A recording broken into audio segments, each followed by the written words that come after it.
Professor, está com o senhor aí. Ok, Roger, obrigado aqui. Shabbat Shalom a todos, nossos amigos que aqui estão, não é? Pessoal daqui do Brasil, dos países, outros países que aqui estão conosco também, não é? Nossos amigos lá de Israel, não é? Shabbat Shalom para vocês também, que Deus continue sempre abençoando a cada um de vocês, não é? Então, vejo aqui pessoas queridas, que é muito bom revê-los aqui novamente.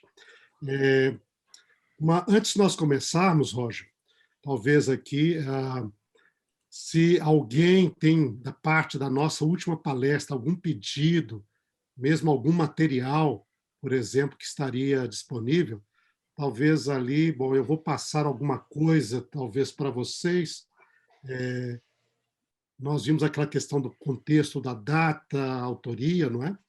Então, acho que eu vou passar ali alguns comentários que resumem a questão e algum material adicional sobre, por exemplo, a questão da referência a Belsazar, em referência a Nabonido, não é?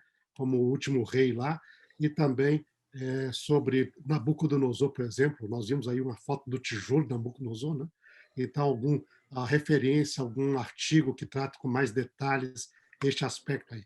Aí depois vocês contactem aí o Roger através aí do Instituto Fedor Mayer, não é? E ali vocês podem, quem tiver interesse nesse material, ali dar uma olhada também e possa complementar o seu estudo, não é? Porque ali a gente só falou e vocês vão ter ali mais material que documenta aquilo que foi dito em detalhes. Tudo bem? Ok aí, Roger? E aí você compartilha com o pessoal ali. Deixa que eu compartilho ali, eles estão acostumados a receber os materiais aí já.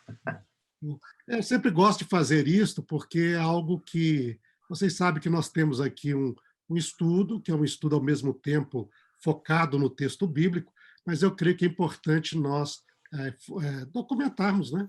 Para que a pessoa possa ter referências, um pouco também a nossa parte acadêmica aqui, não somente o falar, mas também documentar, né? Para que vocês possam ter referências mais precisas acerca daquilo que foi falado e documentado ali a literatura, o material onde foi publicado, não é? E um pouco mais dessas informações. Bom, hoje nós vamos ainda ser esse é o nosso segundo estudo, é o último estudo dessa questão de contexto, tá? Preliminar, que depois nós vamos partir já para um estudo mais específico de algumas partes, né, do livro de Daniel, sobretudo os capítulos onde nós temos ali as visões proféticas, né? Primeiro com os sonhos de Nabucodonosor e depois as visões que o próprio Daniel recebeu, né? Mas o tema nosso hoje é interessante aqui, vamos compartilhar com vocês aqui para o nosso estudo de hoje, né? Então, espero que todos estejam vendo aí. Como está o meu sinal aí, Roger? Tá ótimo, tá ótimo. Tá ótimo. Ótimo. Okay. Então, aí, nós vamos continuar o nosso estudo com o tema hoje da soberania de Deus. O livro de Daniel, a soberania de Deus. E aí foi até interessante, porque eu creio que nós nem combinamos nada, mas esse último cântico aí, né, que precedeu nossa parte ali, Ribono Shel Haolam, fala exatamente disso, né? A palavra Ribono seria um mestre, senhor do universo. Mas esta é uma visão importantíssima judaica da história e do universo. Nós temos um Deus, e esse Deus é soberano, ele é Senhor. Okay? E ele é o Senhor do universo, é o Senhor da história humana, é o Senhor de todas as coisas. Então, ali seria este Ribonô, não é? Este mestre Senhor de todas as coisas. E o livro de Daniel também enfatiza esta visão de Deus e a sua soberania. Então, esse é o nosso hoje. Não vai ser tanto um estudo da parte histórica, o transfundo, né, histórico do livro, mas é do transfundo literário dele. E essa é basicamente uma das principais, se não a mesma principal ideia que aparece no texto de Daniel. E nós vemos isso, eu gostaria aqui nós vamos repassar alguns textos, sobretudo os textos dessa parte mais histórica, narrativa, da experiência de Daniel e seus amigos ali no, no exílio babilônico, e as expressões, ideias que enfatizam esta soberania de Deus. Ele é o Senhor de tudo, e o Senhor também da história. E este é um ponto fundamental para a visão judaica da história. Então, vamos aqui. O livro começa com este texto, ali no capítulo 1, dizendo que no terceiro ano do reinado de Joaquim, rei de Judá, Nabucodonosor, rei de Babilônia, veio a Jerusalém e a sitiou. E nós lemos aqui o texto e parece que este evento histórico é resultado da iniciativa humana.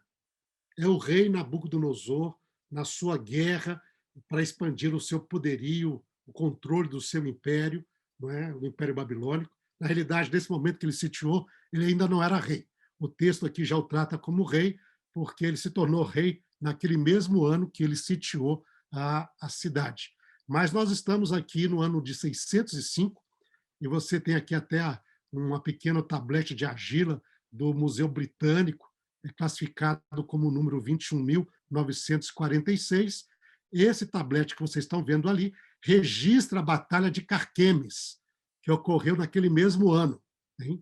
O príncipe Nabucodonosor veio como general do exército babilônico para lutar contra o exército egípcio, que estava controlando a região ali. Hein?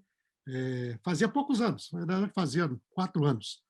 O faraó Neco, ele depois da queda de Nínive em 612, e aí a região ali pertencia ao Império Nínive, eram submissos aos ninivitas, não é?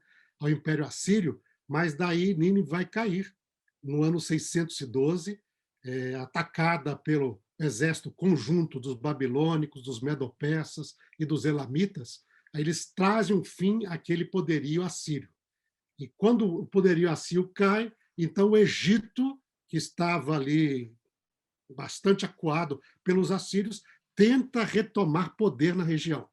E aí vai invadir ali a região de Israel, na Judéia, e subir ali para a região da Samaria. E é nesse contexto que o texto bíblico fala da morte do rei Josias. Ele vai tentar ir se opor ao império, ao exército egípcio, e ele morre nessa batalha. O faraó egípcio estabelece o seu poderio sobre Judá, não é? Judá passa a ser vassalo do Egito agora, saindo de vassalo da Síria, se torna vassalo do Egito, mas poucos anos depois, 4 anos depois, nós temos ali os babilônicos agora aproveitando o vácuo do poder assírio, agora expandindo o seu poderio, e eles têm uma famosa batalha na região, bem ao norte ali, dessa região sírio, fenício e israelita, não é? Que é a Batalha de Carquemes, neste ano 605. E eles vencem o exército egípcio. E depois, na sequência, ele vem e sitia Jerusalém. E naquele mesmo ano ele conquista Jerusalém. Tudo isso, você olhando assim, parece ser resultado do poder humano. É o poder humano que está trabalhando. No entanto, o texto bíblico segue dizendo: o Senhor entregou nas mãos dele Joaquim, rei de Judá, e alguns utensílios da casa de Deus, e o Nabucodonosor levou esses utensílios para a terra de Sinar, para o templo de seu Deus, e os pôs na casa do tesouro do seu Deus. Então, no final, você vê a ação humana. Visivelmente, você vê a nação humana. A ação humana como o motor que está conseguindo realizar os fatos da história. No entanto, o texto bíblico de Daniel nos diz que Nabucodonosor só conseguiu conquistar Jerusalém e o seu sítio porque o Senhor entregou Jerusalém e Joaquim e deu a vitória. Então, por detrás da ação humana, nós vemos ali a ação divina que mostra a soberania de Deus na história. Okay? É ele que está ali como o Deus soberano. Okay? No mesmo capítulo, nós vemos ali novamente essa interessante ênfase nessa ação divina, porque agora já é uma ação humana do outro lado. Nós temos Daniel e seus 3 amigos. O rei, então, ao trazer os exilados ali para, nesse primeiro leva do exílio, né, levou os jovens da nobreza e da família real, entre eles, então, Daniel e seus 3 amigos. Ao chegar ali, ele decide escolher alguns jovens para se prepararem para servirem na administração de Babilônia. Hein? E aí foram para a famosa escola dos eunucos de Babilônia, não é? Como diz o texto ali. Entre esses jovens estava Daniel, seus amigos, né? Misael, né? Ananias e Azarias, né? E você vai ter ali esses jovens, então, quando estão nesse contexto de estudantes na escola para futuros oficiais ali em Babilônia, não é? Eles recusam se contaminar, porque o rei deu a ordem de que da comida da mesa dele deveriam os estudantes da escola comer. Não é? E eles, então, diz ali, Daniel resolveu não se contaminar com as finas iguarias do rei, nem com o vinho que ele bebia. E por isso ele pediu ao chefe dos eunucos que lhe permitisse não se contaminar. Novamente o texto mostra uma atitude humana. Daniel e os seus amigos vão tomar essa decisão. Então, parece que essa atitude é humana. E daí o texto nos diz, e Deus concedeu a Daniel misericórdia e compreensão da parte dos chefes dos eunucos. Por detrás desta história, nós vemos a ação divina, que então enfatiza essa soberania. Daniel vai conseguir realizar isto porque Deus concedeu a Daniel misericórdia e compreensão. E ele vai ser bem sucedido nesta iniciativa. Né? No mesmo texto aí diz que, além de dar o favor ao chefe dos eunucos, que seria o chefe da escola, não é? Esses 4 jovens também, Deus deu, diz ali, ora, a esses 4 jovens, Deus deu o conhecimento, a inteligência em toda cultura e sabedoria, mas a Daniel, Deus, tem implícito aqui, deu inteligência para interpretar todo tipo de visões e sonhos. Daniel, capítulo 1, verso 7. De novo, nós vemos ali Deus ativo. Não é? É um momento de tragédia.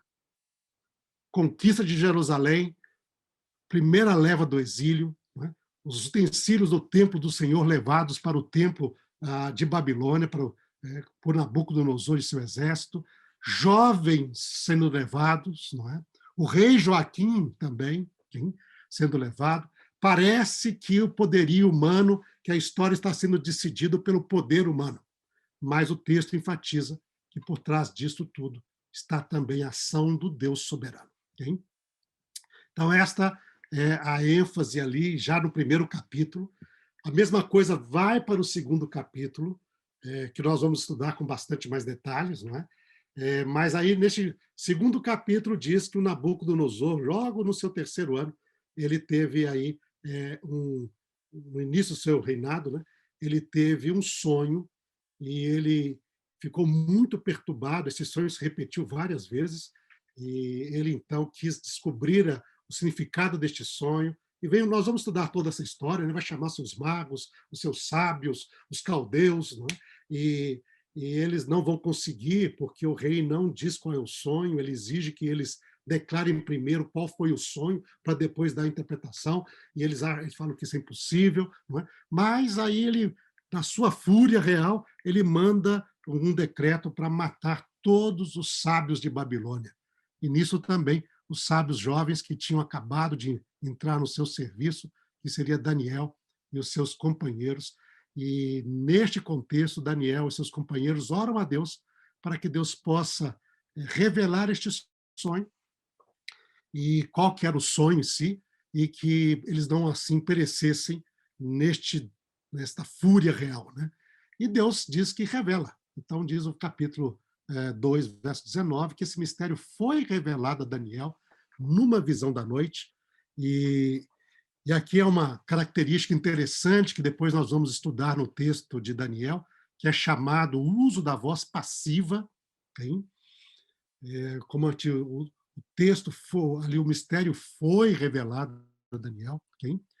E nós vamos ver aí que muitas vezes a voz passiva ela expressa uma ação divina, é uma maneira comum que havia ali na Bíblia e também até mesmo na cultura do Antigo Oriente Médio de usar o passivo para representar ações de um rei, ações reais e, sobretudo, ações divinas. E aí diz, então, e nós vamos ver isso nas profecias, como isso é usado também. Tá? Vamos estudar isso com um pouquinho mais de detalhes ali. Mas é o chamado, então, passivo divino.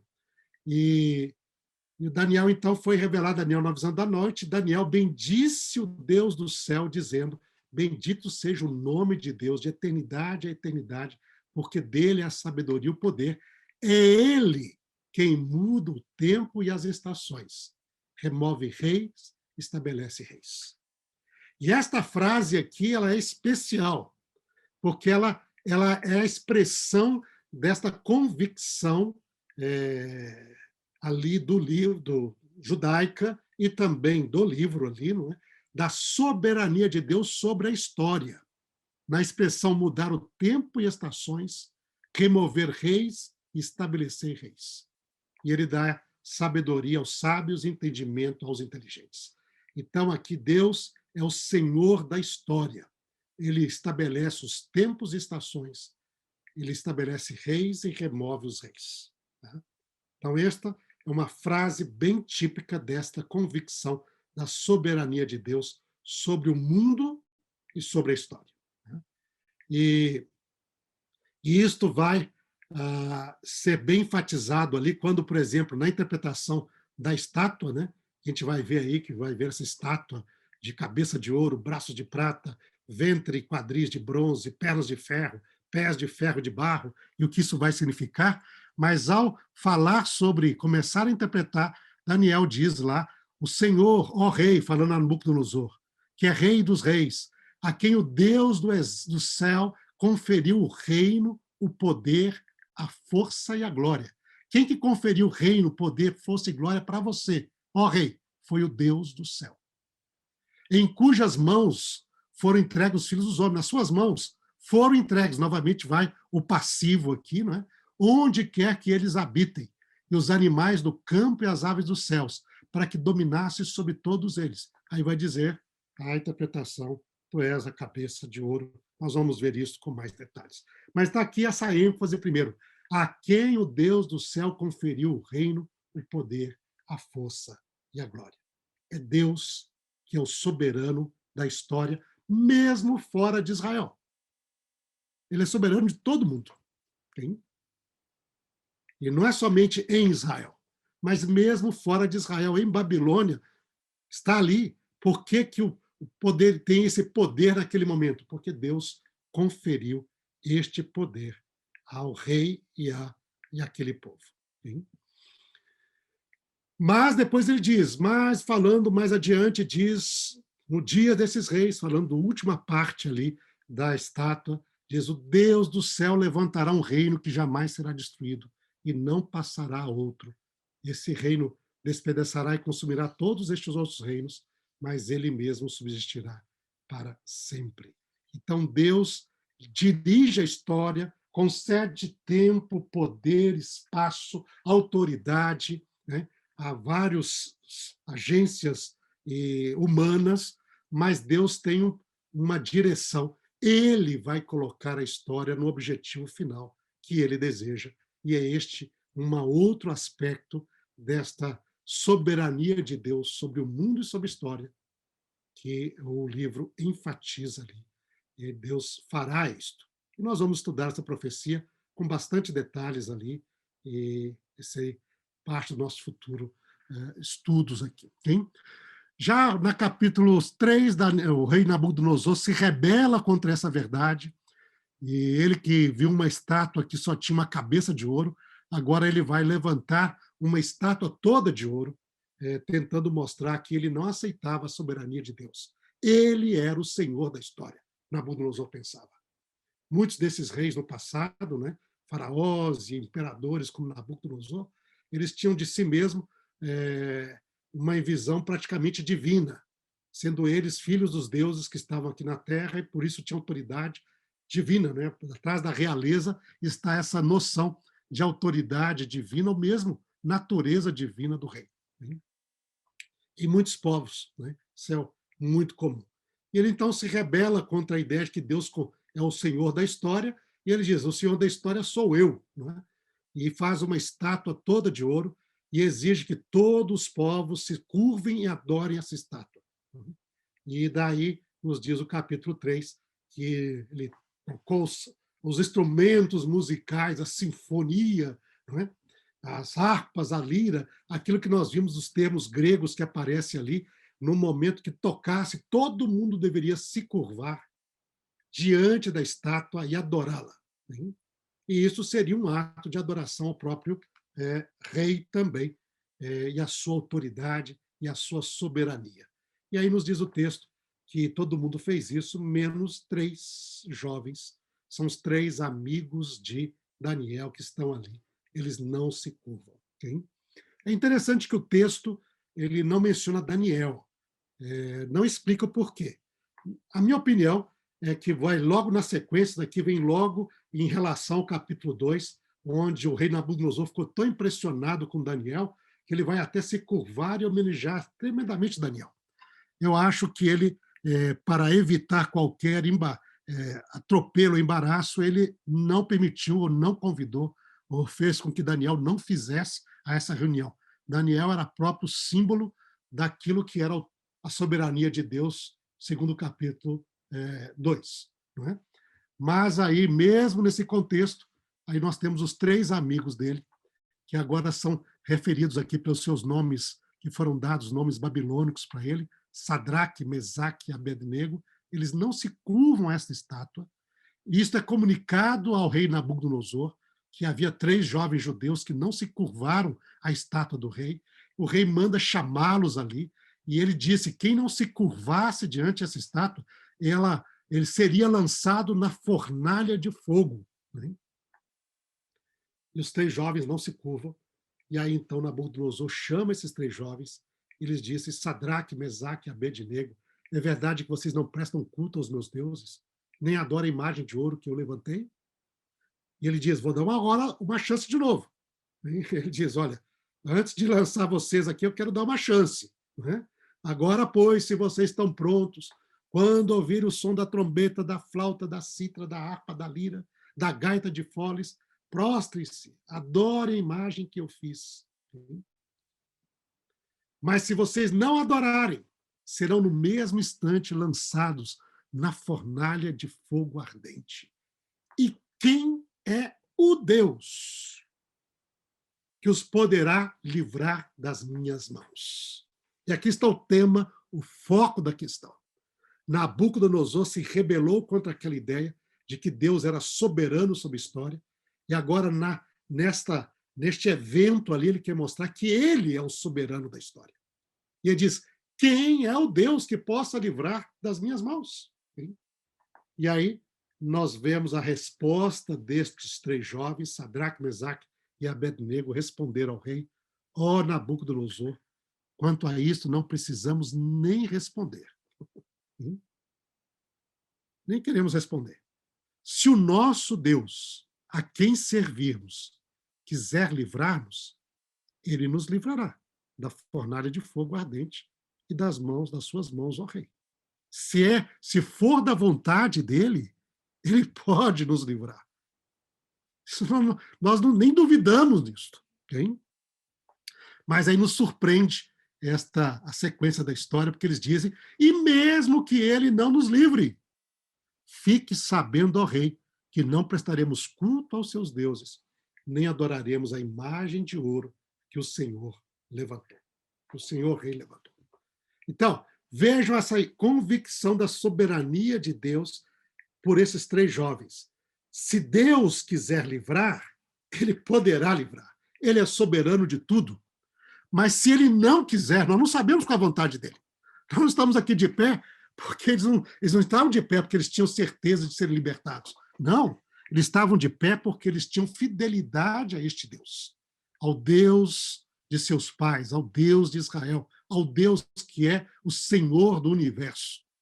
Diz, se ele quiser, ele livra. Se ele não quiser, você está na soberania dele.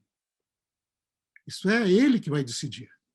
Nem assim nós nos curvaremos diante da tua imagem e adoraremos aí os teus deuses e te reconheceremos a ti, Rei. Isso estava implícito, como soberano do universo, no lugar de Deus. Nabucodonosor fica extremamente irado, manda esquentar a fornalha em castigo muitas vezes mais, okay? E então lança esses jovens ali na fornalha, e quando ele lança os jovens, aí ele vê que os jovens, em vez de serem automaticamente consumidos, como foram os guardas que os lançaram, os guardas nem entraram na fornalha, mas o calor era tanto que eles morreram ao lançar estes jovens na fornalha. Mas estes jovens não são consumidos e, aliás, aparece até um ser celestial, um ser angelical junto a eles. Eles estão ali caminhando na fornalha, nos diz a história, e daí Nabucodonosor, então, intrigado, ele se aproxima da porta da fornalha e grita, não é? Sadraque, Mesaque, Abednego, servos do Deus Altíssimo, venham para fora, venham cá. Então Sadraque, Mesaque e Abednego saíram do meio do fogo, e daí diz que aproximaram, não havia nada queimado, nem cheiro de fogo havia sobre eles, e o rei vai declarar: bendito seja o Deus de Sadraque, Mesaque e Abednego, que enviou seu anjo e livrou os seus servos que confiaram nele, pois não quiseram cumprir a palavra do rei, preferindo entregar o seu corpo a servir e adorar um Deus que não era o Deus deles. Né? Aí vem esta noção hebraica tão forte através da história da santificação do nome de Deus, mesmo mantendo-se fiel a Deus em face da morte da sua vida. Quando não há outra opção a não ser você serve a outros, abandona o Senhor ou serve a Deus. E aí o famoso Kiddush Hashem ali é uma experiência antiga desta expressão que depois se torna uma coisa tão assim marcante através da história, com o povo de Deus, com o povo de Israel e aqueles que criam no eterno Deus da Bíblia. Então está aí. Deus livrou, Deus decidiu livrar, né? E mostrar a sua soberania é outra ênfase desse capítulo 3 do livro de Daniel. Okay? A história da soberania de Deus com Nabucodonosor, ela continua ainda até o capítulo 4, quando finalmente nos diz o relato de Daniel que o rei acabou compreendendo e aceitando isso, mas através de uma experiência muito forte, muito impactante na sua vida e no relato bíblico ali. Nabucodonosor agora está bem mais calmo, diz o texto, mas ele continua ainda considerando como ele sendo o ser divino que controla tudo, e com Babilônia, ele é aquele que trouxe glória para a Babilônia. E aí foi aqui nesse contexto que nós temos aquela referência ao tijolo de Babilônia, né? Com o nome de Nabucodonosor, porque ele no texto vai dizer: esta é a grande Babilônia que eu construí para a glória do meu nome, com o meu poder, não é? Com a minha autoridade, a minha soberania, e com, olha que coisa. Então, neste contexto, ele vai ter um outro sonho, é o segundo sonho, onde vê uma árvore poderosíssima, enorme, cuja sombra enchia a terra, debaixo do qual os animais, todos os animais e aves vinham. Os animais procuravam refúgio e as aves procuravam fazer seus ninhos ali, e dela se alimentava e se mantinha todos os seres ao redor. Mas então ele vê seres angélicos descendo do céu e dando ordem para cortar a árvore, né? Tirar tudo, amarrar esta árvore com cadeias de metal forte, não é? E até que passe 7 tempos sobre ele, até que todos saibam. Aí aparece o decreto, hein? Falando sobre este contexto, que isto representava, ali diz ali o rei, E esses seres celestiais dão então um decreto divino que vai cair sobre Nabucodonosor, dizendo que o coração dele seja mudado para que não seja mais coração de homem, lhe seja dado o coração de animal, e passe sobre ele 7 tempos. Esta sentença é por decreto dos vigilantes, e esta ordem é por mandato dos santos, para que os que vivem saibam que o Altíssimo tem domínio sobre o reino dos homens, e ele dá este reino a quem quer, e põe sobre eles até o mais humilde dos homens. E aí o relato bíblico diz que Nabucodonosor, Daniel vai exortar Nabucodonosor a que se mantenha tranquilo, não volte de novo até essa arrogância real de poderio sobre tudo, não é? Mas ele fica um tempo, mas logo cai de volta nesta sua traço de personalidade que ele tinha também, como muitos poderosos imperadores tinham, não é? E ele, então, o decreto divino vem e diz que Nabucodonosor perdeu o seu raciocínio, perdeu a sua mente, passou a viver como um animal, sendo ali tirado, perdendo o seu trono durante esses 7 tempos, que seriam 7 anos. Né? E aí, para que todos saibam que o Altíssimo tem domínio sobre o reino dos homens. E ele dá esse reino a quem quer. Até o mais humilde, não precisa. Ele pode botar um homem humilde sobre o poder, se assim for da vontade do eterno Deus. Então, de novo, esta verdade sobre a soberania de Deus nesta experiência da vida de Nabucodonosor, relatado em Daniel, capítulo 4. Aqui, avançando para os últimos capítulos dessa parte mais nas histórias de Babilônia, Daniel e Babilônia, né, nós chegamos a essa história extremamente interessante e que nós mencionamos lá, que é a história de Belsazar, este príncipe corregente com seu pai Nabonido, e que, segundo o relato de Daniel, estava em Babilônia na época que Babilônia caiu para as forças dos medos e dos persas, sob o comando de Ciro e seus generais. E então, naquele mesmo dia que, anterior à queda ali, né, este Belsazar faz uma festa. E ele faz uma festa de uma maneira desafiando a autoridade de Deus, porque ele manda trazer os utensílios sagrados que Nabucodonosor tinha trazido de Jerusalém.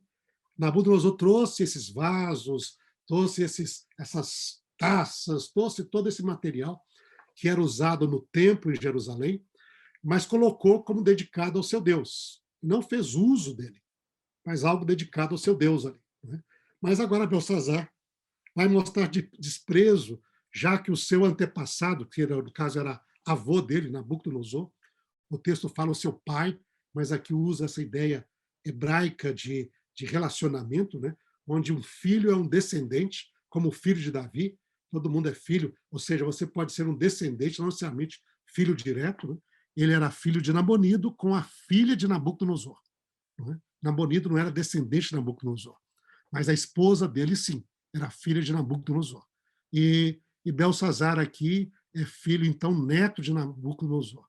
E ele manda trazer os tecidos de Deus e vai mostrar o seu desprezo com esta ideia que, aparentemente, Nabucodonosor adotou no final do seu reino, de que o Deus dos israelitas era o Deus soberano da história. E ele, então, vai fazer essa festa, vai chamar os seus grandes, vai chamar muitas mulheres para esta festa aí, e a festa corria de maneira, vamos dizer assim, intensa, quando então aparece essa mão na parede, uma mão só uma mão, e escreveu na parede, então, as palavras Mene, Mene, Tekel, Ufarsim. Aqui o autor, evidentemente, isso aqui é um quadro europeu, né, da Idade Média, aí mais recente, né, da Idade Média, mas apresenta ele aqui meio que nem o sultão aí do Império Otomano, né? Talvez essa era a ideia que esse autor europeu tinha ali de um reino oriental, né?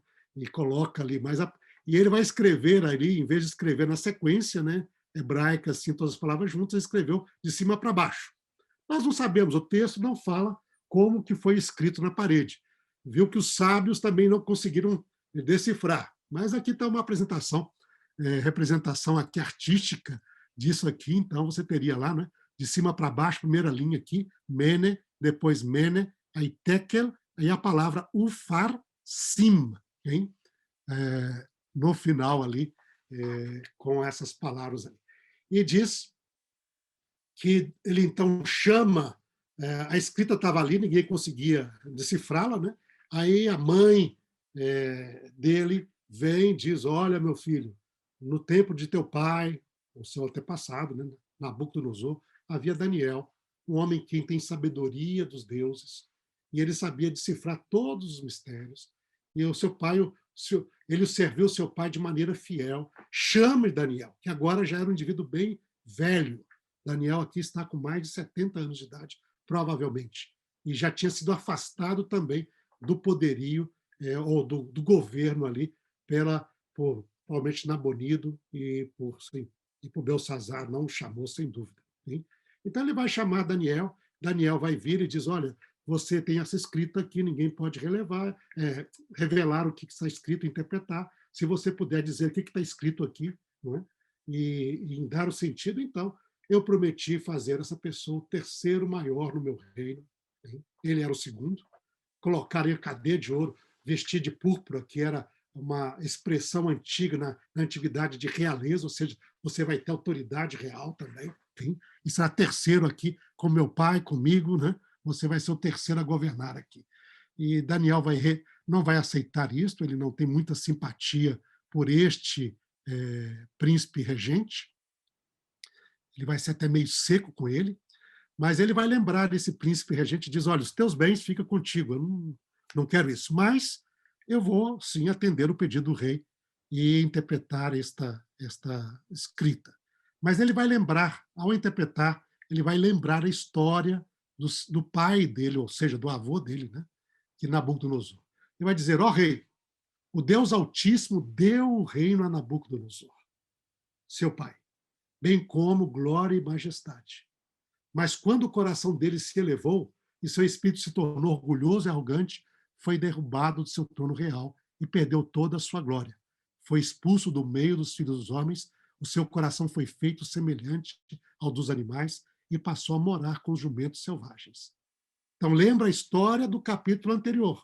Nabucodonosor e a loucura dele. Né? Até que reconheceu que Deus, o Altíssimo, tem domínio sobre os reinos do mundo e os dá a quem ele quer. E o Senhor, rei Belsazar, que é filho, aqui seria descendente, seria uma tradução talvez mais precisa, né? Mas que é filho de Nabucodonosor, né? Você aqui, no caso, está falando em aramaico, então seria um bar Nabucodonosor, não é? Seria o bem Nabucodonosor, não é?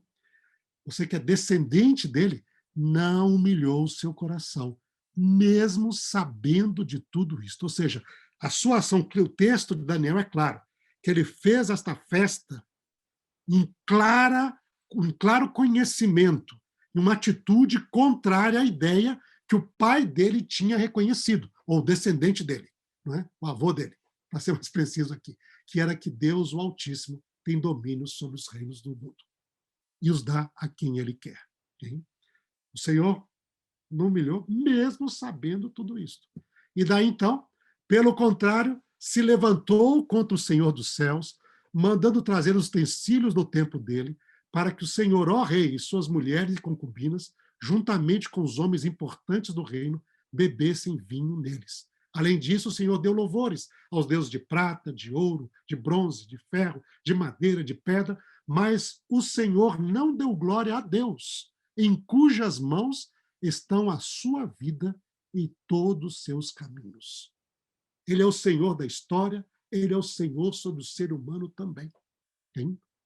Nas mãos dele estão a sua vida e os seus caminhos. É por isto que ele enviou aquela mão que escreveu na parede. E o que está escrito é isto: Mene, Mene, Tekel e Parsim. Aí seria o Farsim. Né?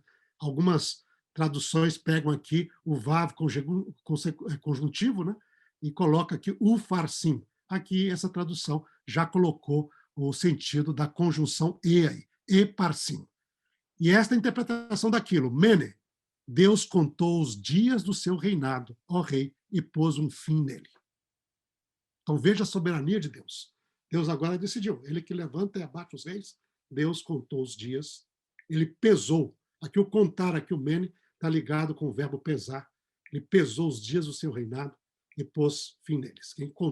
A palavra contar, desculpa, o técnico que é o pesar. O mene aqui é contar mesmo. Deus contou os dias do teu reinado e pôs um fim nele. Téquel, você foi pesado na balança e achado em falta. Essa ideia da balança e o juízo divino, não é? Você aqui foi achado cal, você foi achado leve, achado em falta. Hein? Pérez, e aí a palavra parats, né? O reino foi dividido e entregue aos medos e aos persas. E esta interpretação mostrando que Deus está ali no controle da história, ainda que o ser humano está agindo. Você vê a ação do rei. O rei agiu, não é? Mas Deus está sob o controle da história e, neste momento, o juízo divino trouxe o fim, então, ao reino babilônico, ao império babilônico, e naquela mesma noite os medo-persas invadiram ali e o rei Belsazar foi executado e Babilônia caiu nas mãos de Ciro e do seu exército. E diz, isto aqui não é simplesmente resultado do poder medo-persa, isto é resultado também da decisão da soberania divina quanto ao seu reino, seu futuro e a história. Finalmente, aqui, o último texto dessa história que nós vamos lembrar aqui é a história de Daniel 6, o profeta na cova dos leões. Né? E aqui nós temos uma situação onde não é tanto o rei em si que está ali com alguma atitude de vanglória, de orgulho, etc., mas é uma intriga política. Diz ali, nós temos esse personagem no capítulo 6, Dario o Medo, né?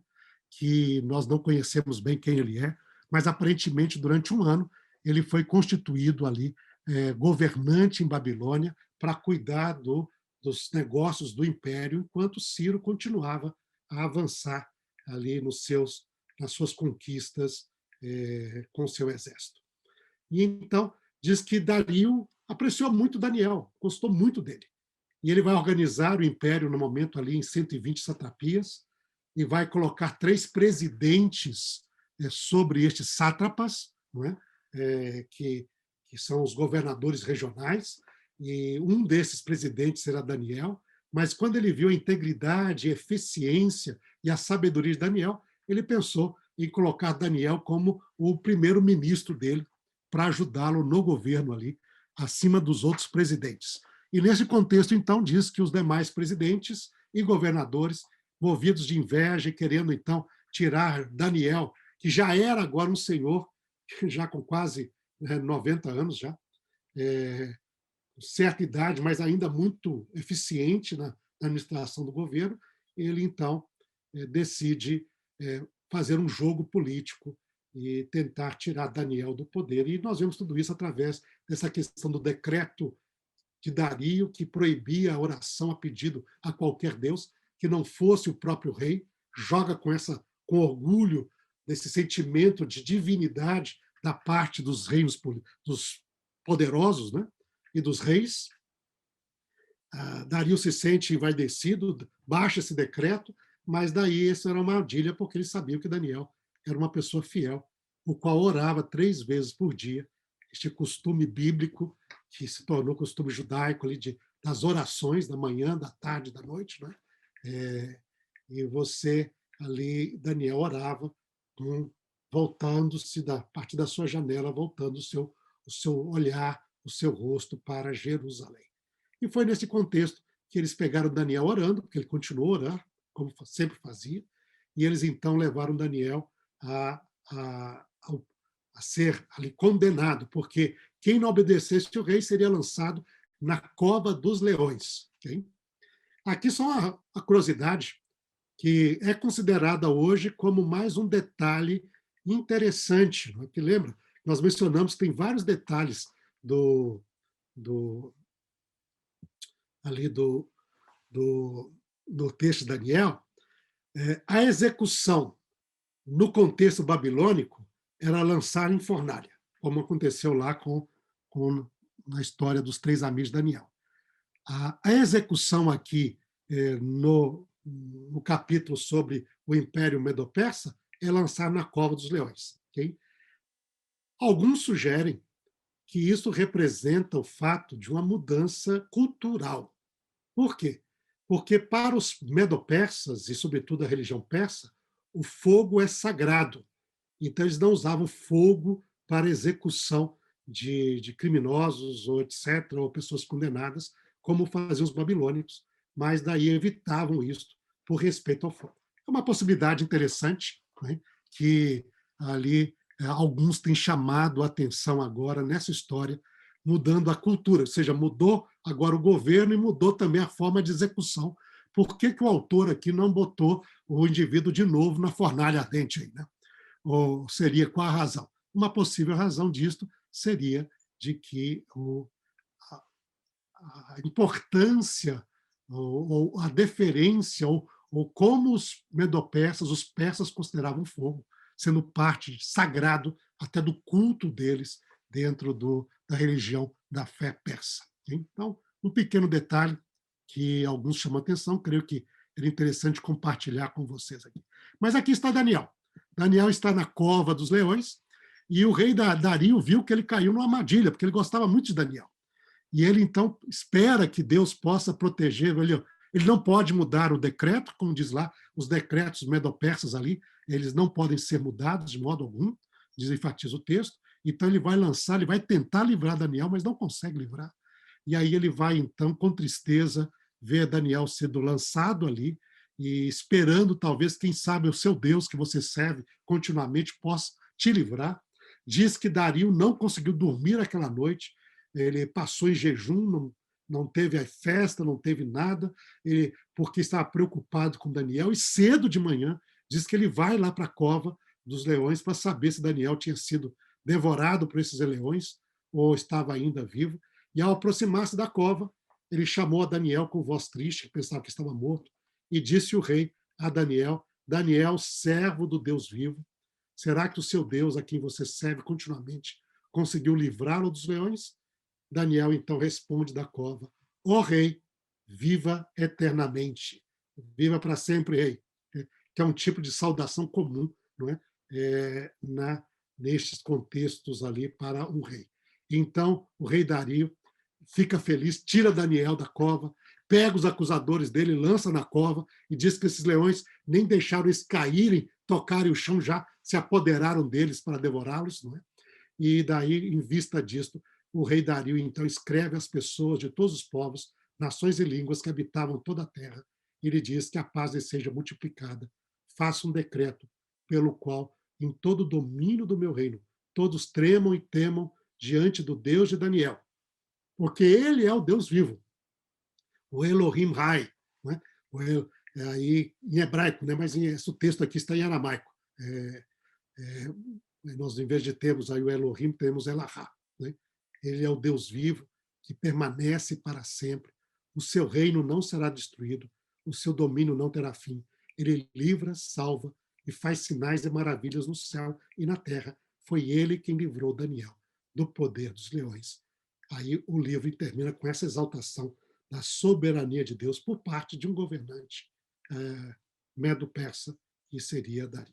Okay?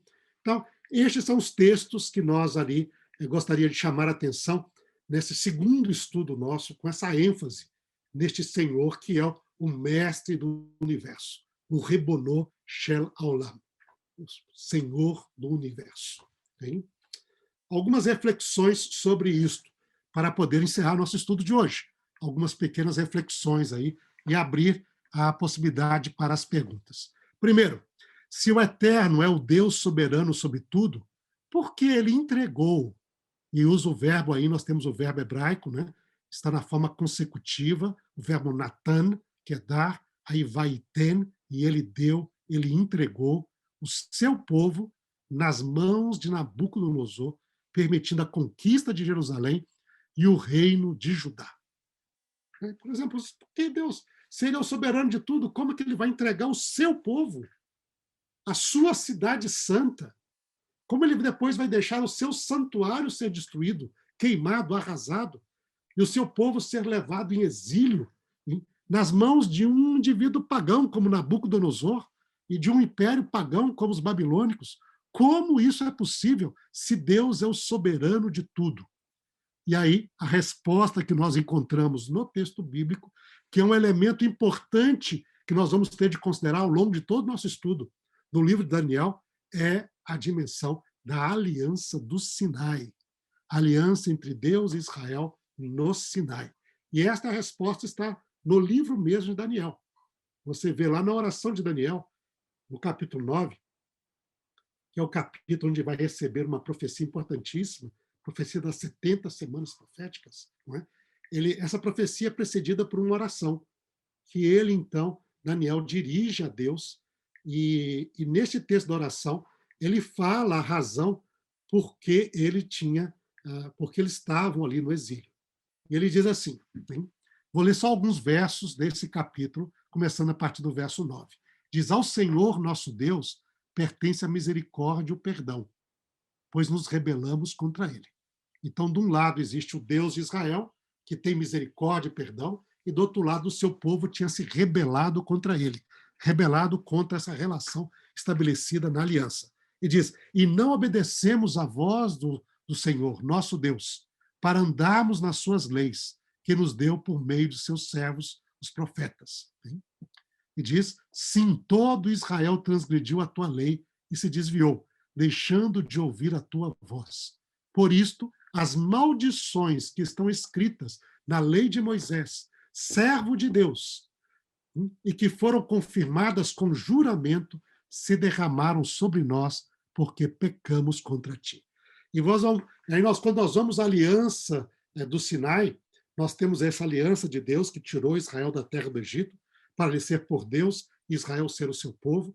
Essa aliança tinha mandamentos, né?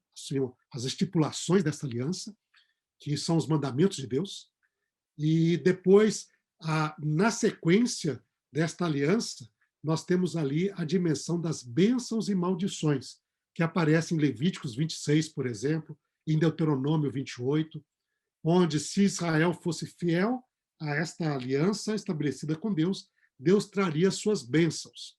Mas se o povo se rebelasse contra Deus, Deus traria o seu juízo na forma de chamada das maldições. E a última das maldições é a destruição da terra de Israel, a destruição das cidades, a destruição do templo e o exílio em terra estrangeira. E Daniel está falando exatamente isto. Essas maldições que estão escritas na lei de Moisés, servo de Deus, que foram confirmadas com juramento, se derramarão sobre nós, porque pecamos contra ti. E ele confirmou a sua palavra, que falou contra nós e contra os nossos juízes que nos julgavam, e fez vir sobre nós um grande mal. O mal aqui é esse juízo divino do exílio, né? E da destruição da terra, do templo, etc. Nunca antes, debaixo do céu, havia acontecido algo como o que aconteceu com Jerusalém, nos diz ali. E como está escrito na lei de Moisés, todo este mal nos sobreveio. Mas mesmo assim não temos implorado o favor do Senhor, o nosso Deus, para nos convertermos das nossas iniquidades e nos aplicarmos à tua verdade. Então, aqui vem algo fundamental para compreender o texto de Daniel, na verdade, compreender praticamente toda a Bíblia. Okay? Quando nós vamos à Bíblia hebraica, quando a pessoa não considera e não entende o contexto da Brit, da aliança entre Deus e Israel no Sinai, ele vai ter muita dificuldade de compreender o texto bíblico em todos os seus aspectos. E também a profecia de Daniel. Então, aqui nós temos a aliança, portanto, é sempre a base do relacionamento de Deus com o seu povo a cada momento da história. Nós vamos ter de ter essa referência para podermos entender a profecia de Daniel. E a base desse daí está relacionado com a Brit, com o pacto, com a aliança de Deus com o seu povo no Sinai. E também existem os pactos de Deus com Abraão, porque o Sinai está relacionado com os patriarcas, e a aliança de Deus com a humanidade. Também são outros aspectos importantes aqui. E também nós vamos ver a aliança de Deus ali com Davi. Esses aspectos nós vamos ver isso, essa dimensão de aliança vão estar presentes bem no texto da profecia de Daniel. E nós vamos explorar isso e vamos estudar com mais detalhes. Hoje nós não temos tempo para isso, é um estudo muito mais detalhado, né? Mas fica essa referência básica para a sequência do nosso estudo, a referência à aliança do Sinai. Viu? E como existe aliança, existe no livro, e nós vamos ver isso, tanto as dimensões do juízo sobre o povo de Deus, mas também do cuidado de Deus, como cuidado com Daniel, seus amigos, para com o povo, a noção de graça e misericórdia, e nós vamos ver também no texto, não é somente juízo, mesmo em juízo ainda se manifesta as noções de graça e misericórdia, de vindicação do seu povo, sim? Deus vai vindicar o seu povo, e também de a esperança de restauração e de redenção. Isto aí vão marcar de maneira muito forte nos textos que nós iremos estudar. Então lembra isso, esse juízo, mas também cuidado, graça, misericórdia, vindicação, restauração e redenção. E neste propósito Deus vai dar essas revelações proféticas para confirmar todos esses aspectos da sua aliança com o seu povo e assim ajudar o povo a enfrentar a história sabendo desta soberania de Deus, num Deus soberano, que é o Rei de Israel, que é o Senhor desta aliança. Mas aí vem algumas perguntas também além desta. Uma outra reflexão seria a soberania de Deus à história humana. Qual a relação entre, né? Desculpa aqui, seria qual a relação entre a soberania de Deus e a liberdade humana? Então, aqui, nesta relação entre a soberania de Deus, a história e a liberdade humana, nós vemos ali que Deus, o livro de Daniel declara, é o soberano sobre a história humana. Diz, ele quem muda os tempos e estações, remove reis, estabelece reis. Ele dá sabedoria aos sábios, entendimento aos inteligentes. É a história dos sonhos de Nabucodonosor, aí representado na estátua, lá em Daniel 2:21. O Altíssimo tem domínio sobre o reino dos homens. Ele dá esse reino a quem quer e põe sobre ele até o mais humilde dos homens. Foi a verdade enfatizada nesse relacionamento de Deus com Nabucodonosor, e este texto aí do capítulo 4 nos lembra disto. Deus é o soberano sobre a história humana. Então, a história humana, ela no final tem um soberano que a dirige. Essas interações são complexas, nós vamos ver ali, não são tão simples assim. Deus, então tudo que acontece é vontade de Deus? Não. Nem tudo que acontece é vontade de Deus. Nós vamos ver isso. Existe muito da liberdade, né, do ser humano, mas nós vamos entender isso um pouco mais. Outro item que aparece nesta interação entre a soberania de Deus e a liberdade do homem é que Deus é o soberano também sobre a vida humana. Nossa vida está nas mãos de Deus. Lá os amigos de Daniel, lá no capítulo 3, ao falar sobre Deus, diz, se o nosso Deus a quem servimos quiser nos livrarmos, ele livrará. E mesmo que ele não nos livre. Então, nossa vida está nas mãos dele, mas nós temos a nossa fidelidade para com ele. Aí lá para o Belsassar, Daniel enfatizou o Deus em cujas mãos estão a sua vida e todos os seus caminhos. O Senhor é soberano sobre a vida humana também. Okay? O ser humano, nessa reflexão, ele tem liberdade de escolha e ação, tanto no lado positivo como negativo, okay? Tanto para o bem como para o mal. Daniel e seus amigos ali resolveram não se contaminar, isso foi uma decisão de Daniel. Não foi Deus que obrigou Daniel. Daniel decidiu. Ele tem liberdade de escolha. Hein? Aqui os amigos de Daniel decidiram, fique sabendo ao rei que nós não prestaríamos culto aos seus deuses, nem adoraríamos a imagem de ouro que o Senhor levantou. Tem liberdade de escolha e ação. Os amigos também escolheram. A mesma coisa quando os resultados disso, né, essa parte, essa liberdade enfatizada. Deus livrou os seus servos que confiaram nele da fornalha ardente, pois não quiseram cumprir a vontade do rei, preferindo entregar seu corpo a servir e adorar um Deus que não era o Deus deles. Então, isso veio da liberdade dos amigos de Daniel. Mas, ao mesmo tempo, nós vemos o rei Belsassar, como o rei Nabucodonosor e outros mais, tendo também a sua liberdade de escolha e ação. Okay? O senhor Belsazar, que é filho ou descendente de Nabucodonosor, não humilhou o seu coração, mesmo sabendo tudo isso. Pelo contrário, o Senhor se levantou contra o Senhor, o eterno, o Deus dos céus. Você decidiu isto. Isto é liberdade de escolha e ação. E o livro de Daniel enfatiza essa liberdade humana. A liberdade humana diz, esta é a sentença dos deslaços, essa liberdade. Né? Ela, no entanto, ela existe dentro de limites. E o ser humano que é livre também é responsável. Este é um domínio importante do texto bíblico. O ser humano que é livre também é responsável. E a responsabilidade também traz o contexto do juízo, né, divino sobre as ações humanas. Isso é algo que o livro de Daniel vai enfatizar. Esta é a sentença essa sentença por decreto dos vigilantes e esta ordem por mandato dos santos, para que os vivos saibam que o Altíssimo tem domínio sobre. Tem um juízo sobre Nabucodonosor, e aí nós temos a loucura dele durante 7 tempos, esse juízo divino. Lá com Belsazar veio o juízo divino lá, escrito na parede, Mene, Deus contou os seus dias e pôs um fim a nele. Você foi pesado na balança, achado em falta. O seu reino foi dividido, Pérez, e entregue aos medo-persas. Então, Deus, a liberdade humana existe, mas ela também é limitada, ela não é infinita. Ela não é infinita. E a liberdade, ela traz responsabilidade e traz também o contexto do juízo, e nós vamos entrar nisto ao estudar o texto de maneira mais detalhada também. Mas o juízo também não é só negativo, como aí Belsazar, o Nabucodonosor. O juízo pode ser algo positivo, a favor daqueles que decidem usar sua liberdade para o bem, seguindo a orientação divina, não é? Aí você tem essa vindicação de Daniel, dos seus amigos, e a noção de juízo divino, vindicação do povo de Deus ao final, aí, na história, não é?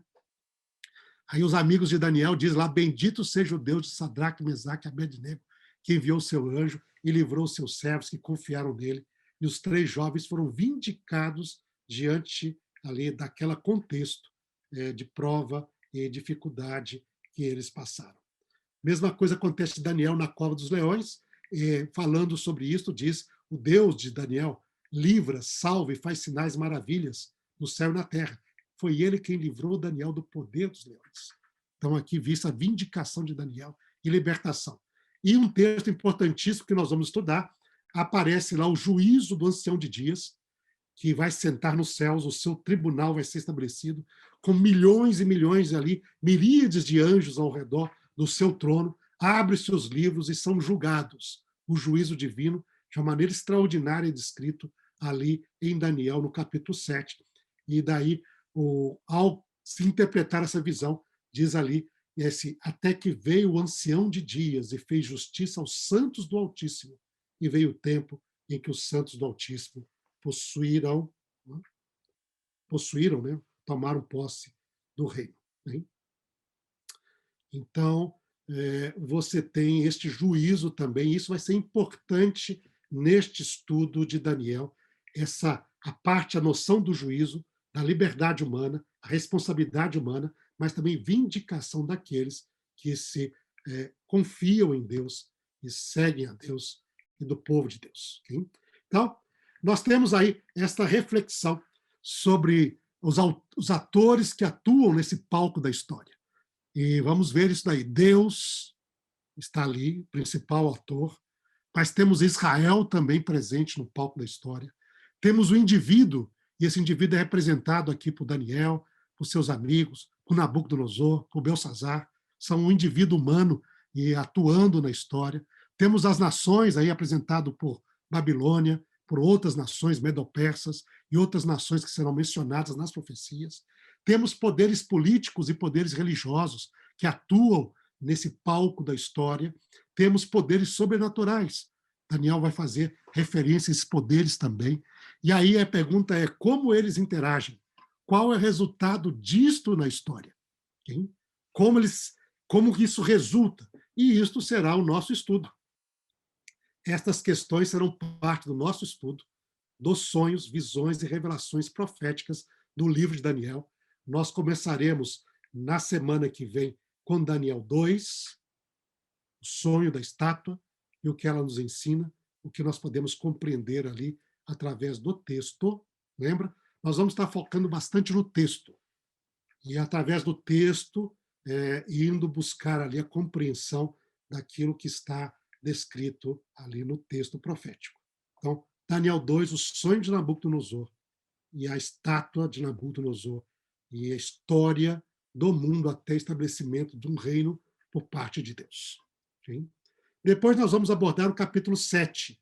Aí você tem a visão dos 4 animais surgindo do oceano, do mar, não é? O leão alado, o urso com 3 costelas na boca, um lado mais alto, um urso bem corcunda, hein? O leopardo de 4 cabeças e 4 asas, e depois o animal indescritível, terrível, hein? Com dentes de ferro, unhas de bronze, etc., não é? E que destrói tudo com 10 chifres, e aparece um outro 11º chifre, e que destrói tudo, é poderosíssimo. E aí vem a cena do juízo divino, e etc. Vem depois e o estabelecimento da vindicação dos santos de Deus. Isso será Daniel 7, um estudo que também nós faremos na sequência. E Daniel 7 vai estar muito relacionado a Daniel 8, onde você vê a descrição de animais ali, como o carneiro com 2 chifres e um bode que aparece com um chifre único grande, a luta entre eles, este bode que vai matar o carneiro, e depois o chifre dele vai ser quebrado, aparecer 4 chifres, depois vai aparecer um outro chifre, hein, que vai lutar contra Deus, contra o príncipe dos exércitos do céu, vai lançar o exército e o sacrifício diário por terra, e etc.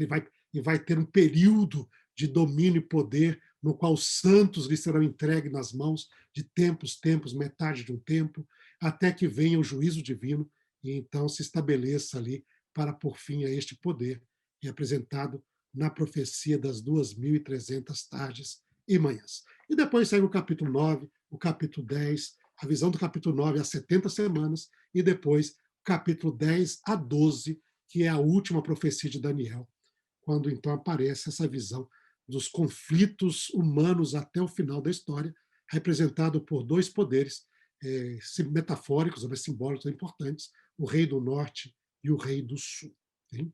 Então, e aí o final desse período aí histórico. Então, essas são as profecias, nós teremos esse etc. aí, e nós iremos começar a entrar agora, nós já terminamos aqui aquilo que eu julgava ser 2 pontos importantes para o nosso estudo, a questão do livro, sua data, e agora a questão da soberania de Deus, para termos como base do nosso estudo. Hein? E a partir daqui nós vamos começar e concentrar agora nestes capítulos proféticos. Hein? Então, por hoje, gente, era só isso. Hein? Foi um pouquinho mais aqui, por isso nós temos um pouquinho mais de tempo para perguntas aí. Se alguém tem perguntas, pastor Roger, aí o Roger e o Sérgio, se vocês têm aí perguntas. Vamos lá. Tem aqui saíram 2 Sérgio, perguntas. você faz isso daí que o que vier pelo WhatsApp eu faço aqui. Tá bom. Tem 2 perguntas aqui que o pessoal mandou que estão relacionadas com. Eu até falei para o pessoal, talvez elas sejam discutidas mais adiante. Mas como o senhor vai entrar agora diretamente nas questões proféticas, eu vou fazer uma delas aqui, as 2, na verdade, que estão relacionadas a essa questão histórica, talvez esse pano de fundo histórico. A primeira delas é aqui da nossa querida Elaine, né? E ela diz assim: há relatos históricos, existe alguma informação a respeito de onde Daniel estava na ocasião da adoração da estátua de ouro no capítulo 3? Não. Nada, né? Não tem nada. Hein? Aí a gente só pode conjecturar. A minha consideração, como apresentei, eu acho assim, quando você termina o capítulo 2, o rei Nabucodonosor está tão assim surpreso que Daniel foi usado por Deus para poder dizer qual era o sonho. Nós vamos estudar aqui. Aparentemente, o rei lembrava alguma coisa, pelo menos, do sonho. Ele sabia, não é? E os magos ali, os sábios e os adivinhos, e etc., os caldeus, eles não quiseram aventurar-se. Porque, mas vai lá. O senhor estava cavalgando com um cavalo branco sobre as montanhas. Aí diz, não, meu amigo, calma aí, manda matar. Estão me enganando. Né? Sabe? Então, eles não arriscaram. Mas veio Daniel e diz a estátua, e realmente era isso que Nabucodonosor tinha visto. Ele fica tão tomado que ele vai até adorar Daniel. Ele vai oferecer sacrifício a Daniel, não entendendo, pensando que Daniel é alguma coisa meio divina. Okay? Mas logo em sequência, você vê que a questão de estátua cabeça de ouro e estátua toda de ouro, você tem um conflito entre os dois. Okay? E documentos históricos na época, você passaram algumas, não foi logo em seguida, tá? Mas porque também não dá a data de quando foi. Mas é possível a gente ver que começaram várias rebeliões contra Nabucodonosor depois de alguns anos do seu governo ali. Hein? E essas rebeliões, talvez aí uma década depois, faz com que nós temos documento histórico onde ele exige que representantes de todo o reino possam ir a Babilônia. E nós temos um registro de pessoas saindo da Judéia, indo para a Babilônia, que possivelmente seria nesse contexto. Hein? É possível. Tá? Que ele convocou todo mundo, porque começou, pode ser que até o próprio sonho de Nabucodonosor diz, né? Já que ele não vai durar para sempre, eu tinha um monte de proponentes aí para se tornarem o peito de braço de prata. Okay? Vou ser inferior a ele, mas quero ser. E ele vai dizer, não, meu amigo, vamos acabar com essa história aí. Pode ser que seja isso. E ele bota todo no estado de ouro. Eu vou durar para sempre, nada de rebelião contra mim. E neste contexto, eu acho, porque eu vou dizer assim, puxa, mas Daniel se curvou, porque a ideia seria isso, Daniel se curvou. A história do livro mostra que Daniel era um indivíduo extremamente íntegro. Extremamente íntegro. Lembra, no capítulo 6 diz que eles procuraram alguma coisa para acusar Daniel, mas não encontraram nada. Daniel é uma pessoa íntegra. Íntegra. No texto bíblico, ele é sempre colocado como indivíduo extremamente íntegro. Seja no livro de Daniel, seja fora do livro de Daniel. Hein? Lembra que nós mencionamos aquela referência a Ezequiel, que aparece lá Daniel com Noé e outros mais, que seriam pessoas justas. Daniel é íntegro. Então, se os amigos dele não são os principais personagens, são fiéis a Deus, quanto mais Daniel. Hein? Este é um indivíduo com fidelidade a toda prova. A Deus, e é um indivíduo íntegro para com os seus autoridades também da época. Ele era íntegro. Ele é um indivíduo, o caráter dele era, vamos dizer assim, remarcável. Eu acho, pessoalmente, agora é a sugestão, nós não sabemos o que acontece, mas é a minha sugestão. Eu acho que Nabucodonosor deixou Daniel de fora de propósito, porque Daniel representava tudo aquilo que a visão dele queria dizer. Foi ele que interpretou. Então, imagina, eu vou trazer Daniel aqui, aí que vai ser uma rebelião. Ele afasta Daniel, né? Essa tentativa de afastar Daniel do controle, né? Para depois poder implantar a sua vontade. Então, eu acho que vai mais nessa direção. Mas isso é uma conjuntura, o texto não nos diz. E nós não temos nenhum documento. Se no futuro a gente descobrir, ótimo, mas nós não temos ou conheça nenhum documento que nos indica onde estava Daniel nesse momento. Né? E tudo que dizer, eu creio que outros propuseram aí, eu estou colocando a minha opinião. Outros propõem, geralmente, uma interpretação também, porque o documento em si, o livro em si, não nos dá esse detalhe. É legal essa a sua resposta, a resposta do professor Siqueira, porque quando eu estava fazendo lá no mestrado, foi exatamente a minha conclusão também na dissertação, que é assim, a ideia, na verdade, Nabucodonosor aproveitou esse momento para testar se a fidelidade dos amigos de Daniel era Daniel também, de toda aquela turma, era Daniel como representante do povo, porque a gente tem o evento da questão do consumo identitário no capítulo 1, ou se era realmente ao Deus ao Deus de Israel e todas essas coisas, né? Qual era a força que Daniel exercia sobre eles lá? E aí afasta também. E aí, nesse contexto, professor, vem a segunda pergunta que está aqui, que é assim, considerando a aliança sendo demonstrada no relacionamento com Deus, por que Daniel pediu que fosse servido a eles apenas alimento vegetal e água, e não cita os animais limpos que nos escritos de Moisés são ensinados como permitidos ao povo? Aí, depois ele faz um assertivo aqui, mas é uma dúvida que apareceu para o Pedro aqui. Sim, O texto também não nos diz. Aqui você tem uma referência, Daniel vai ter várias referências à criação. E parece que nesse contexto, porque quando você chega no capítulo 1, é interessante, porque, por exemplo, aparece lá que Nabucodonosor levou os utensílios da casa de Deus, etc., para a terra de Sinar, hein? Ou Sinear, alguns dizem ali. E esta referência nos remete à história da Torre de Babel, né? Então você tem, lembra, a rebelião da humanidade diz que a humanidade era uma unida, não é? E havia somente uma língua, e eles foram, e Deus tinha feito um pacto com Noé, dizendo, renovando com Noé as responsabilidades de Adão, hein? De crescer, multiplicar e encher a terra, hein? Então você tinha essa renovação. A aliança de Deus com Noé é uma renovação do pacto de Deus com a humanidade na criação. Você vai ver que Deus repete tudo o que falou com Adão, ele vai repetir Noé, no texto bíblico, um segundo Adão, como diríamos assim. A humanidade recomeça de novo. E ele toma essa responsabilidade.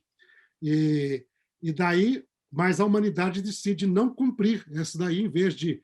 Eles cresceram, se multiplicaram, mas em vez de encher a terra, eles se concentraram. E a Torre de Babel, uma torre, a expressão, e lembra, Babel é ligado com Babilônia, hein?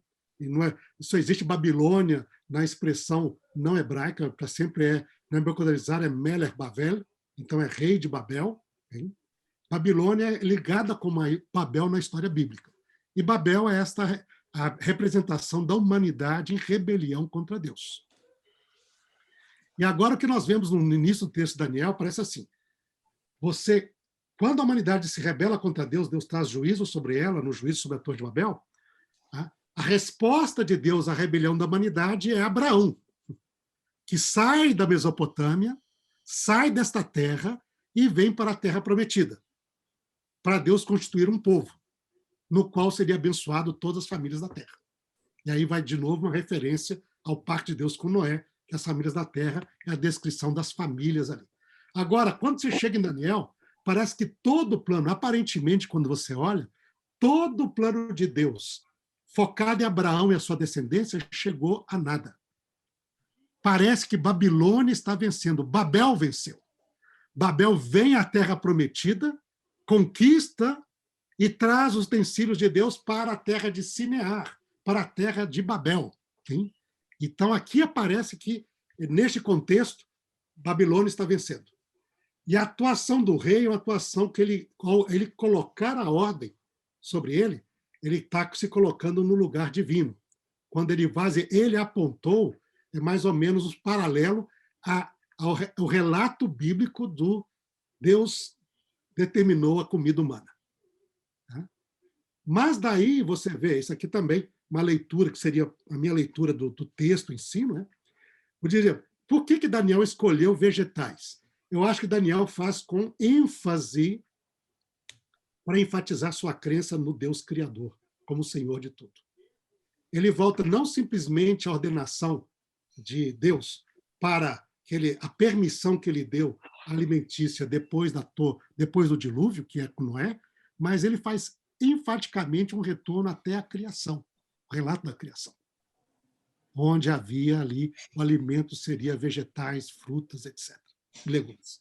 Então aqui aparece uma ênfase no Deus Criador, né? Eu acho que esta é uma definição bem própria. Depois nós temos talvez os aspectos práticos, não é? Além, para um judeu também, não somente existe o animal puro, mas existe o modo de ser executado o animal. Tá?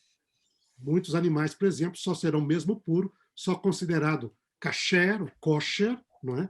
Se por acaso ele for tirado todo o sangue, por exemplo, dele. Né? Então, você tinha a questão do sangue animal também. E aí você, quando já tem um prato preparado num povo que não tem esse costume, por exemplo, você não sabe se isso aconteceu ou não. Eu creio que isso pode estar por detrás também do pensamento dele. Tá? Que o modo não é só o tipo, mas existe também um modo. Para um judeu existe essa preocupação. Mas eu creio que, além disto, e mais do que isto, existe uma afirmação do Deus Criador. Okay?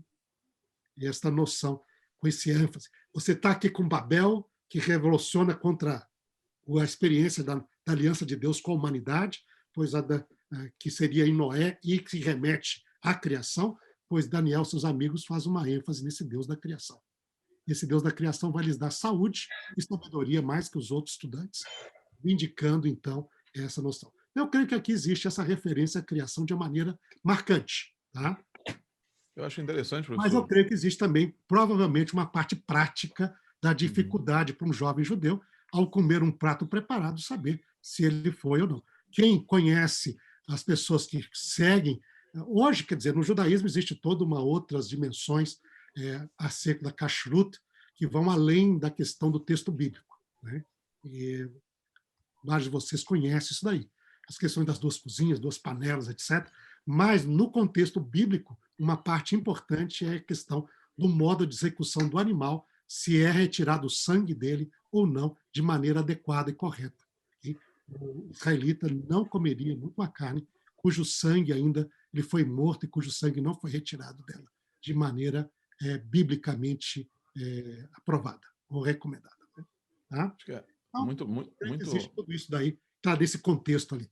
Minha visão. Né? Aqui eu vou compartilhando com vocês minhas reflexões e minha leitura do texto. Tá? Muito legal. Eu acho que isso que corrobora bastante a sua proposta é o contraste que Daniel faz no capítulo 1, utilizando o termo patibag, que é uma palavra emprestada do sânscrito, né? Uma palavra emprestada do sânscrito, que indicava coisas finamente preparadas, mas por mãos humanas, e a simplicidade do zera, que ele utiliza justamente a ideia do zera zeroa, que é lá para indicar o que ele pedia, contrastando o que é feito finamente, o patibag, que é uma palavra que aparece em literatura persa, várias literaturas antigas, com a simplicidade daquilo que aparece nas próprias escrituras. Bem sintomático mesmo.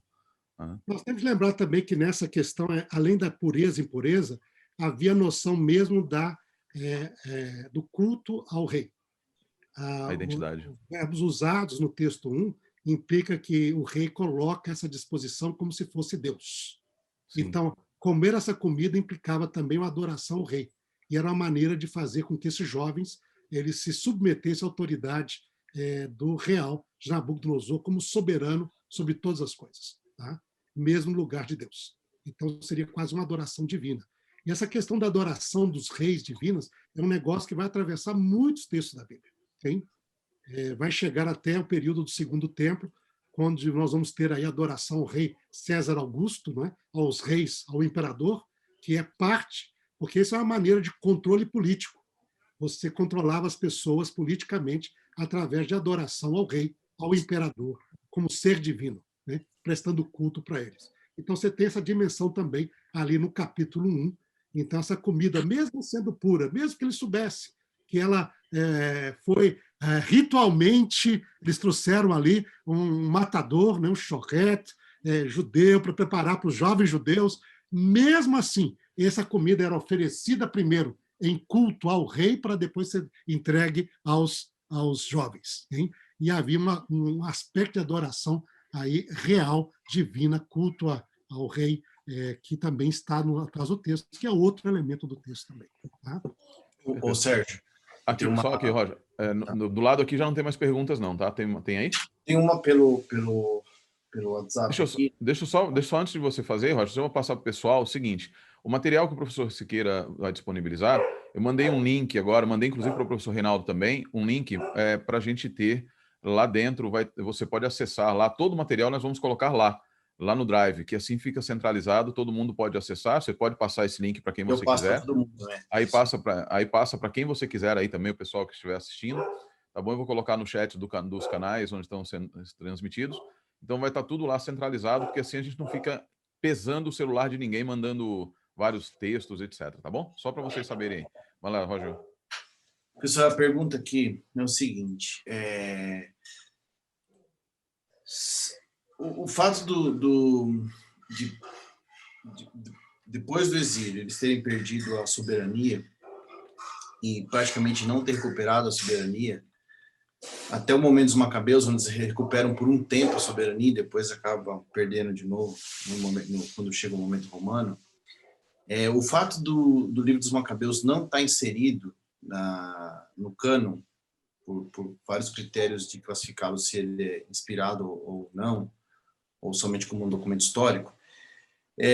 Na verdade, a pergunta é, no texto bíblico parece que depois do exílio babilônico, os judeus não resolvem essa questão de soberania nunca mais, a não ser se a gente considerar o livro dos Macabeus como o único momento que eles vão recuperar a sua soberania, né? O senhor acha que no capítulo que o senhor analisa um pouco aí, no capítulo 2 da estátua, etc. e tal, essa recuperação da soberania, ela aconteceria em algum momento na história? Roger, essa é uma questão, uma pergunta extremamente interessante. Eu creio que ela vai ser tratada não tanto no capítulo 2, vai ser o nosso estudo, mas será no capítulo 7, o capítulo 8, 9 e depois... Foi que eu respondi até aqui. Não vai ser neste daí. E este vai ser talvez um dos grandes momentos e grande fonte de surpresa e até sofrimento da parte de Daniel. Ao receber visões, ao saber que na soberania divina, lembra, aqui nós estamos falando da soberania divina, não é? A promessa da independência e soberania do seu povo, ela não aconteceria plenamente. Só aconteceria depois de um juízo divino no final da história. Okay? E isto é algo que aparece ali, e nós vamos ver o conflito de Daniel, nós vamos estudar aqui, com as revelações que ele vai ter no capítulo 7, que ele fica preocupado. No capítulo 8, ele cai de cama doente quando vê aquilo lá. Ele diz que ele não entendia, ele vai estudar o texto bíblico, aí ele vai enfatizar as profecias de Deus dadas a Jeremias, Devar Adonai Leremiahu Hanavi, né, que falava sobre isso.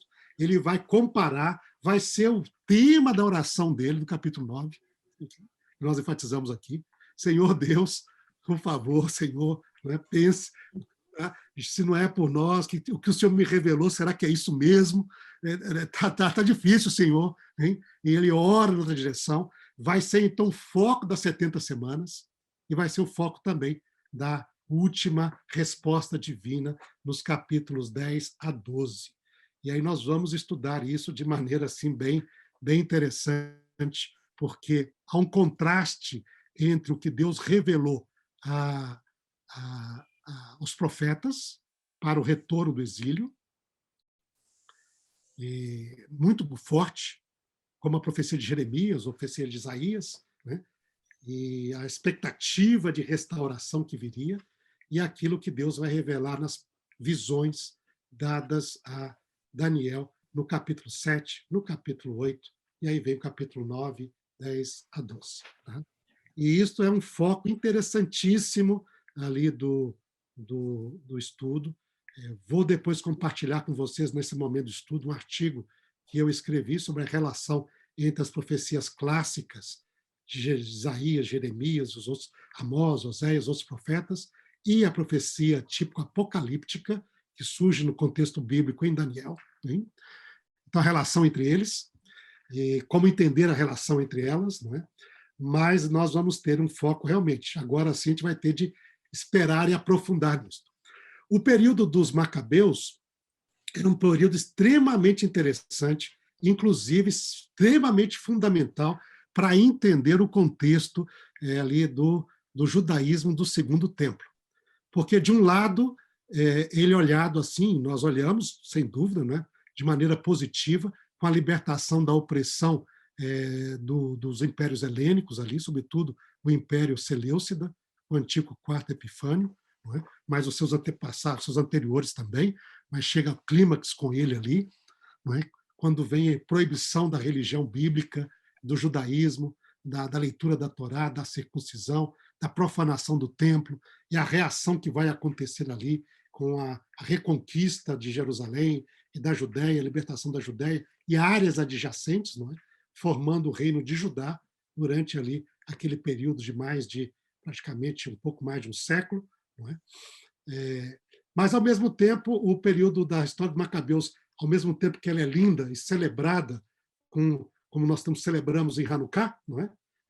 Esse milagre, né? Nes Gadol Hayasham, então houve um grande milagre ali, ao mesmo tempo, ela é o motor também de uma crise espiritual em Israel sem proporções na história. Por quê? Porque aos irmãos ali, macabeus, libertarem a Judéia, o santuário, etc., e estabelecerem o reino dos Asmoneus, que é o nome da família deles, não é? O reino dos Asmoneus, eles também tomam poder nas suas mãos de duas instituições fundamentais judaicas ou bíblicas, para as quais eles não tinham, vamos dizer assim, biblicamente falando, o direito de assumir, que é a realeza.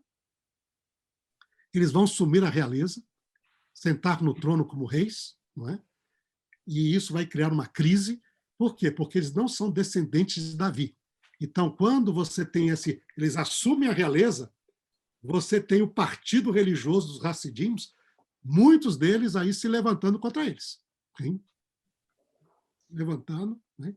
Por quê? Porque eles assumiram algo que biblicamente não era direito.